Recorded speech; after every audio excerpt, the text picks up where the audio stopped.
globally, we are facing a situation where we need to close that gap between the haves and the have-nots.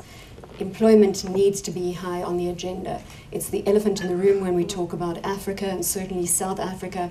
We're seeing the situation unfolding right now. What is the private sector doing to really put their back behind creating jobs in or across the continent? Minister Borden pointed out, or made the point that it's one of these issues that's going to get more complex through time, because we have to factor into it the increasing complexity of a global economy that's become more technologically driven. But I think one of the things that brings for us, certainly in our part of the world, is also great opportunities to create and to give access to people through technology to new markets, to create more dynamism, more entrepreneurship. I think for corporates, it certainly does mean that we have to think long and hard about what we do and how we do it. I know I don't know of a single business leader who takes a decision about a job in a thoughtless way, but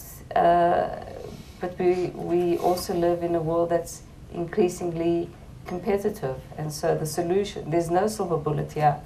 I think this is a solution that is about ongoing investment in education, in skills, in looking for new opportunities, and in holding hands between the private sector and the public sector and labor, and building together and thinking very thoroughly and thoughtfully through every single decision we make.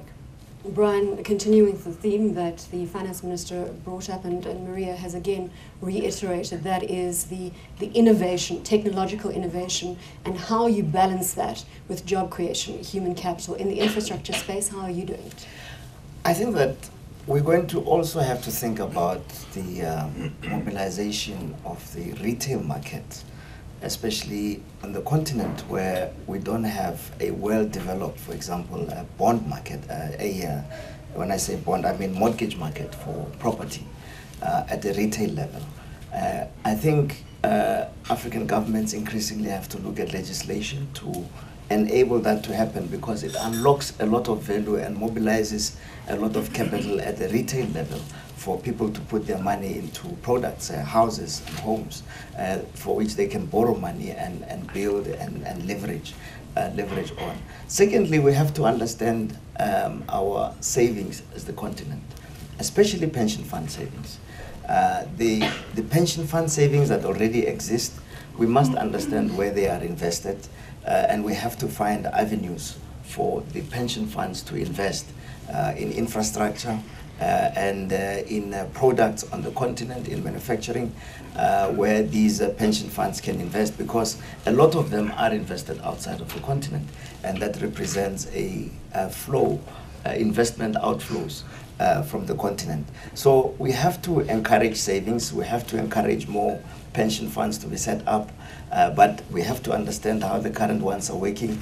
We have to encourage the development of a mortgage market at the retail level. And you see that if you mobilize at that level, on the ground, the savings and investment activities at the retail level, you'll see that even at the macro level, there will be some movement and traction. Minister, Maria mentioned a moment ago that employment is crucial.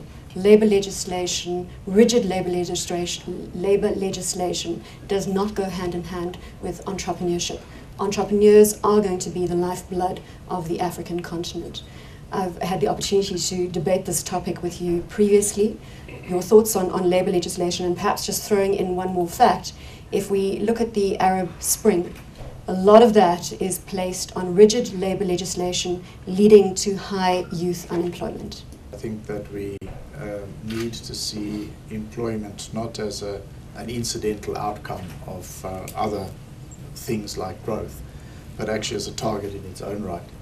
And I think also to reiterate the point about that Maria made, no magic bullet. So I don't believe that there is some kind of race for the bottom in terms of poor labour conditions that South Africa can engage in and create large numbers of jobs. In fact, I think some of the biggest problems that we've been facing in terms of labour unrest are in sectors where we have the worst conditions and the least collective bargaining. So I think that the model we need is we need a responsible collective bargaining system. We need to create entrepreneurship, and that means I think we need to create real skilled entrepreneurs. I think that we need much more commitments coming from the different stakeholders, which are labour, business and government. I think that these can address a number of practical matters, like I think we need very much now a specific focus on youth employment. For example, I think there was one important outcome of the New Growth Path negotiations, which was that business committed in South Africa to train more people than their current needs, and Labour agreed that those people would be recognised as trainees rather than employees under the Labour Relations Act. I think those are the kind of adjustments that can be made to labour legislation. May I just interject there? But I don't believe that a kind of wholesale, well, very often people when they talk this way, they would say that they want to see less strikes and they also want to see less rights for workers. I think you can have one or the other conceivably, but not both. Entrepreneurs, why are they crying out for more flexible labour regimes? Well, you know, I think we shouldn't just think about it in terms of labour legislation. I think, you know, there are issues in labour legislation that are a problem and that are barriers to entry, but equally there are other things that are an issue that we need to think about and we need to deal with. You know, there are you know, we need to think about whether or not we have enough investment in other kinds of infrastructure that Brian was talking about, whether we have enough investment in bandwidth. You know, so we talk a lot about technology and technology development. Well, if you really want to empower people, entrepreneurs on the ground in rural areas, and you want to put, you know, I see some of my competitors in the audience, some sitting over there, and we all fighting in a highly competitive space in innovation, in financial services. We all want to be out there. We all have the product. We all driven by the development of more innovation in getting product out into areas where people remain unbanked. In order to do that, you have to have you just have to have the broadband capacity to enable that. I mean, there are lots of other things that prevent entrepreneurs from doing business. So labour laws are one of them, but there's a whole continuum of things that we need to solve. And to that point, Maria, I'm nervous to throw stats out here with Brian in case they're wrong and I get corrected. But in terms of the World Bank, the opportunity for the financial services sector is absolutely enormous, with some 80% of the African consumer remaining unbanked, having no access to online banking. And further, the stat there is 87% of the African continent, consumers on the African continent, do not have access to the internet, which are huge stats, and they come to this dynamic Africa. If we address that soft infrastructure, which moves away from the hard infrastructure that you're dealing with, then we're really moving beyond that 5.5% growth estimate for 2013, Brian. Yes. I mean, I think the statistics about the unbanked people on the continent, as well as access to internet, really a big opportunity in the context of increasing cell phone penetration on the continent. What the opportunity that Africa has is to leapfrog, to jump all the other technologies that were used in the past, and to go into modern technologies of accessing the internet on the cell phone, and also beginning cell phone banking, which we are doing. But if I can go back to the issue of labor rigidity, you must remember that we come out of a culture of total disregard for workers' rights for many, even centuries. In South Africa, we come out of a system of really lousy workers' rights regime. And I think that the intention of our labor legislation, rather than introduce rigidity, was to put dignity back into work, so that employers are still able to hire and fire. The labor legislation does not prevent you from firing people, but it must be done in an orderly fashion. It must be done in a manner that respects human dignity. And I think in South Africa, the issue of human dignity, as you know, has been a very big issue. And Africa. And in Africa has been. So I think we have to balance that. The mild rigidity that is introduced by and balance it against the orderliness of what the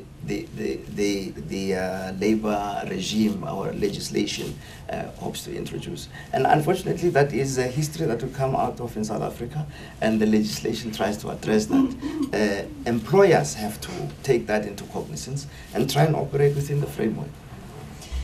It's going to be a hot debate topic throughout the World Economic Forum, and I just want to throw one more stat in there, which is why I brought it up, is that when we look at the World Economic Forum Competitiveness Report 2012-2013, South Africa, and now I excuse the point for not pulling in the rest of Africa, but South Africa ranks 52 in terms of its ability to compete with economies out there. We rank bottom in terms of tensions between labor and employers. 144 economies surveyed, and we are at 144. So it's going to continue to be a debate topic for the rest of the dynamic realism. But I want to go now to something very positive, and that is the power generation that potentially the Inga hydroelectric dam can bring about in the DRC using the Congo River. Minister Davies, how far is that off, and is it really, can we use here the terminology silver bullet for power generation and uninterrupted power generation across the African continent? On the Inga Falls, I think there are some significant developments now, at least at the level of understanding among the countries of the region about taking this project further forward. I mean, this is, I think, one of the absolutely major hydroelectric renewable energy projects in the world. It has the potential to significantly improve the energy production in Africa, in Southern Africa, and there are even ideas that you could even export power into Europe through grids throughout the continent. This has been mired in a whole lot of I think issues in the region, issues to do with outside forces and so on and so forth. I think that it's important that we now seem to have at least begun to crack some of those, so that with the Inga project hopefully now on track to begin implementation, I think we're looking forward to a much brighter future for the subcontinent, the region, the DRC in particular, from this very, very important renewable energy resource. Thank you so much to our esteemed panelists and to our dynamic audience. Much appreciate. That brings us to the end of this thought leadership session on Dynamic Africa, a New Reality.